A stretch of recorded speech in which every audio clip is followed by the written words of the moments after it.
One innovative company, Optigene, has produced an early test which is being trialled from today. And it is interesting to us because it is so fast. It doesn't need to be sent to a lab to be processed, and so you get the result on the spot, typically within around 20 minutes. And I can announce today that we have signed contracts to supply in the coming months over 10 million tests from Roche and Abbott. From next week, we'll begin rolling these out in a phased way.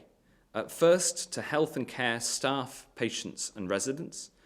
The UK government has arranged supplies of these tests on behalf of the devolved administrations, and each devolved nation is deciding how to use its test allocation and how testing will be prioritised and managed locally.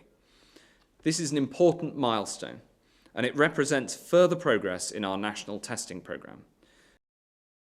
The Prime Minister has asked the Home Secretary and I to work on how we can remove NHS and care workers from the NHS surcharge as soon as possible. And I'm very pleased to be able to do that. I've already spoken to the Home Secretary and we'll be saying more on how we do this in the next few days. The Prime Minister has clearly himself been a beneficiary of carers from abroad, and we've talked many times during this crisis about the enormous contribution that people from overseas make to the NHS and to social care. So the purpose of the immigration health surcharge within the NHS is a fair one, and the purpose is to ensure that everybody contributes to the NHS, but also those who work within the NHS and within the social care are themselves making that contribution directly.